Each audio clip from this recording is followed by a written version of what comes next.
Hey everybody, didn't I tell you? Didn't I tell you that this whole thing would be covered with snow?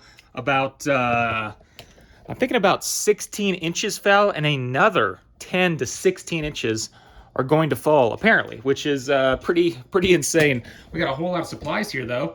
Shipping supplies, not, food supplies, in case we get... Look at that. There's a little bit up there. You can see a little, I'm zoom. There you go. There's a little bit up there. That's not too bad. Anyway, let me zoom up a little bit better. Very professional. Oops. All right. I'm going to get a new phone anyway, guys, so because this one's not really charging that well. We got a lot of consignments here, but it's going to open 3 because we got to input some of these. I'm going to split it up in between a few videos just because you don't have, an hour-long video showing one thing. This 2 are from Eric. This one's from Jared, I believe. We're going to open this one first because this one is, well, I'm not going to show that, but it was $111 to ship this, and it's light. So that must mean there's probably a pretty good card in here, which we're gonna find out. So let me just set this down. But yeah, a lot of snow. It's gonna be pretty crazy. Don't even know if Cam's gonna come in today. And we have so much work to do, so it's great. It's good, This kind of stuff happens. This is what happens when you live actually in the mountains, All right, let's get this. It's wrapped into this. Okay. It's wrapped into a single, PSA box. Let's see if there's any information. Okay. Let me move these out of here. Let's see what this is. $111 to ship this. Most of that is, of course, insurance, because it just doesn't cost that much to ship something this light. Believe me, I got to ship 1,000 packages. Let's see what this is. Oh, yeah. I believe we saw this on the live stream. That someone mentioned this, so it must have been Jared. There you go. A precious collector box. Let me move this light. Pikachu. Right there. A black label 10. Nice. I wonder what that's going to go for. That's a new card, of course. Or is it? Oh, yeah. It is a new card. I was about to say, I saw this up here, 2019 to 2022. But yeah, this is a new card. Crobat. I love Crobat. So I'm really happy about that. There it is, a black label. I guess we'll have to try to figure out the extremely boomer pop report. Oh, let's see if he included in here. Nope. Let me see. Nope, I'm not really seeing that. I was seeing if I could, if he maybe included what the pop of that was, which I'm assuming the pop of that is pretty low because it's new and it's a black label. But we might have to put that in the subtitles of our listing for Jared. Put pop whatever, because black labels, people like to see that thing. All right, pretty cool card to start with. Here is Eric. I know Eric actually used the service a while ago. Oh, he actually has on the side 120 cards, and then he has 94 cards in there. So we're looking at a little over 200 cards in there. I know Eric was actually a graded gem customer, and I actually did consign quite a few items last year, but then he wanted to save a few. He had a whole lot of cards. I mean, he had hundreds and hundreds and hundreds and hundreds of cards. And then he wanted some sent back and some kept. So now that we have the new rates, if you guys don't know, you can check ZandGEmporium.com for rates. Basically, if you have a card worth over $100, it's 13.9% flat fee, which means that, if you actually auction it off yourself on your eBay and you didn't have an eBay store, which does cost money, it'd be at 12.9%, which means it's about 1% fee, which we're pretty proud of because, you do all the work. You actually have to, that covers all the shipping supplies, which we do cover. It covers, let me just talk. I'm gonna stop shilling the own service, but so on like a $150 item, if you sell a $150 item, just put it in perspective, it's gonna cost you $1.50 because that's 1%, simple math. It's gonna cost you about $1.50 for us to scan it, list it, ship it. You don't have to deal with returns because we deal with that on our end. You don't have to deal with someone trying to scam you. You don't have to deal with going to the post office. You don't have to deal with shipping supplies. So there's just a a whole lot of stuff that you can get for that extra 1%. Now, it is more expensive if your items are worth under $100. It's an additional $5 fee, which, you know, we put that on there because we just don't want to be just completely flooded with, you know, stuff that is lower value and really is taking a ton of volume, you know, a ton of our time. So, you know, just put that in perspective. I mean, it's 13.9%, but it's an additional $5. So if you sell a $50 item, that's an additional 10%. So, you know, so it's really like 23.9% for like a $50 card, which, you know, some people might say, well, at that point, I'd rather just actually sell it myself. And, you know, I totally understand that. But what we found and what I thought would happen is that it'd be more skewed towards $100, you know, to $500 cards, because we are probably at that $100 to $500 range. We're one of the lowest, if not one of the lowest consignor rates on earth. Out of any of the major consigners. You can check other people's rates and kind of compare it, but we've checked all the big boys, and that just seems to be what the actual deal is. So, but it's not. That's not what it seems to be. It seems to be that a vast majority of the stuff is under $100, and I think people just want to get rid of it. And, you know, for these lower things, you know, this is kind of what I did when I was actually buying and selling collections, you know, all the time. I would keep a handful of cards for free, you know, after grading it and after selling it. And I would just sell kind of the lower end stuff, and then I'd get the stuff for free, and that's it. And that was kind of a nice little side hobby. And I think that's what a lot of people actually do, honestly. I think a lot of people flip stuff and they make, you know, a few bucks per card, or maybe they, you know, kind of break even after the grading fees and on a lot of this stuff, because they, you know, whatever their actual cost basis is, and then they keep the stuff for free, and that's kind of their profit, you know. And then, which, you know, don't take tax advice from me, but then you don't have to, then technically, right, you haven't sold off the entire part of the purchase. Well, actually, let me take that back. Technically, you're supposed to, that's a PSA, I always like, you know, Pink Fat Boy, remember that? Remember those days? That was the first edition French Bulbasaur. But, you know, technically, if you buy like a collection, if you buy like 100 cards for, you know, 100 cards for $100, each card has $1 cost basis. But there's a first edition Neo Genesis card. I always like to see that. I know that's one of the easier cards to get, PSA 10. It's always nice to see those.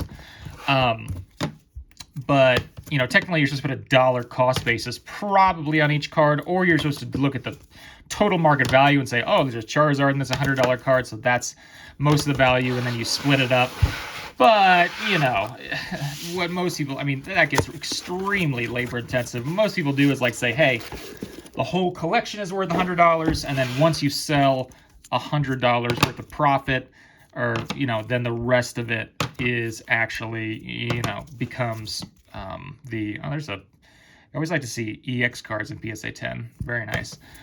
Once you get past $100, you know, in sales and gross, whatever profit, you know, I'm not a tax guy, but what I'm trying to say is that once you get past that 100, and then the rest of the cards are profit, and then thus are tax. So, you know, I think a lot of people actually just get to that threshold where they break even, and then they just keep the rest of the cards as, you know, their personal collection, aka profit, aka they don't have to really, you know, put that as profit and then pay taxes on it. But once again, consult a CPA. I'm just some guy selling a bunch of cards for people on eBay. I have my own CPA. Actually got rid of the CPA that we did have, because we did have a CPA in Phoenix.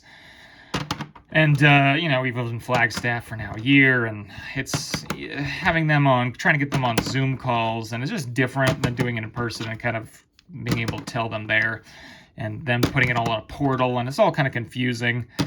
It's just not the same. So try to find somebody in Flagstaff. I know there are a lot of, you know, there are quite a few CPA up there. I think this is the one that's, no, I don't think it's this the one. There's one melodic that's like extremely expensive in a set. It might be EX Unseen Forces, I believe. But yeah, I got to get a new CPA to actually deal with that. And you can't really get a CPA that's really old. You know, a lot of these guys, there are a lot of really old CPAs. Nothing against old people, but a lot of them just don't really understand the online business. And, you know, the whole business aspect, you know, they're kind of more usually in dealing with, you know, brick and mortar stuff and dealing with that kind of thing. And, you know, I had to go through a few CPAs before, and it's trying to explain it, and you know, they look all confused, and it's like, what do you mean? This is 2023. What are you talking about? Or probably at that time it was, you know, earlier than that. But it's like, guys, like, I would say, well, I don't know. I was gonna just throw out a number that I had no data to back it up. I was gonna say, I would guess a majority of the quote-unquote businesses out there are online, but that might be a complete fallacy. It might be that most of the stores are still brick and mortar, which I do not know. I mean, I know there's tens of thousands of, you know, McDonald's and Subways and, you know, all those restaurants. And I know there's a ton of online. I don't know. I'm trying to think of that now. I'm not sure if it'd be more online or more, you know, if we're talking online and actually, there's a non-hollow Aquapolis Steelix 10. If we're talking about just like, hey, people who do a little side hustle and maybe don't report to the IRS, which they should. Maybe if you include all those people as businesses, there are more online businesses, but I don't know. You know, all these card flippers, especially, boy, you know what happened? Isn't it crazy how, I remember making a video a long time, a couple years ago, in 2020, and just talking about those young sports card flippers, these guys who were 18 years old, 19 years old, and were like flipping cards for $70,000. You know, on these sports cars, and they were balling it up, and it was like, man, they are like 18. They have never ever seen a down market ever, like, you know, because the bull market had been, you know, we're talking about any asset. They were just living it up, and I remember making a video and saying, man, these guys are just going to be crushed when anything starts to go down, and they did. And it's kind of crazy. They just kind of disappeared. I wish a lot of them would have just stayed, honestly, and kind of talked about their experience and, you know, kind of give a little insight, because it's real easy, you know, as Michael Jordan said, it's real easy to talk when you're up, you know, real easy to talk when you're up. And, you know, I think that's attributed to him. I don't know if he actually made it up, but I know it's attributed to him, because there were some people who would go up 1 game to nothing or 2 games to nothing on Michael Jordan and be talking a lot of trash. And that was his thing. He said, it's real easy to talk when you're up. And then he would, you know, come back and win. And, you know, all of a sudden they wouldn't be talking, you know, all of a sudden they wouldn't be talking. So that's kind of what happened with the sports card thing.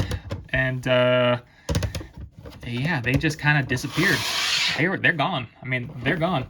And it's kind of, it's not really sad. I mean, it's just sports cars, and they were making tens of thousands, hundreds of thousands of dollars. But, yeah, it's the Pokemon thing. I don't really think, I'm trying to think what kind of people disappeared in the Pokemon. I really followed, like, you know, people like, you know, businesses, you know, Nick Old School Pokemon, or, sorry, there's just some hair on some of these. I gotta get these off so they're not in the scan. Or like Rusty, you know, TCA Gaming, or, you know, just like ZandGEmporium, or, you know, these people who had been in it for a while, Gem and Pokemon, and they're all still there. So I really didn't watch any Pokemon people who popped up and then just completely disappeared. So I did watch a lot of sports people, though, who popped up and then just completely disappeared. And I'm guessing it's because the algorithm liked these new shiny things, and those are the ones that were suggested to me. And those are the ones that I follow and then completely disappeared. Whereas the Pokemon one, I already had my set established people that I watched. So I wasn't really suggested these new people. There was some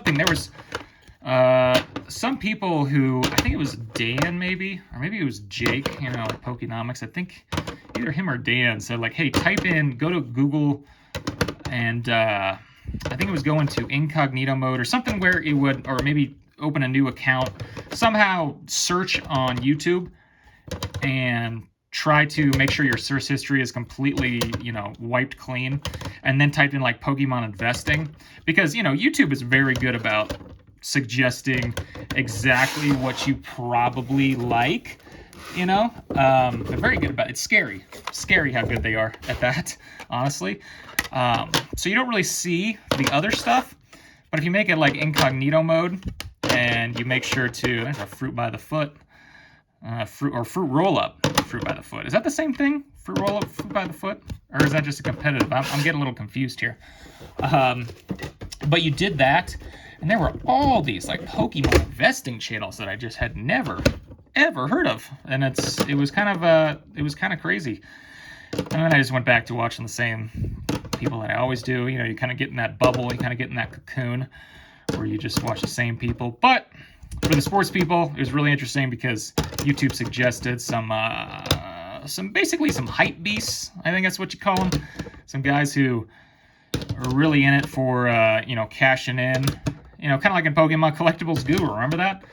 Man, that guy, I did not realize at the time, but I remember selling him, and I realized it later, a BGS like 9 first edition base Charizard, and he was extremely pushy.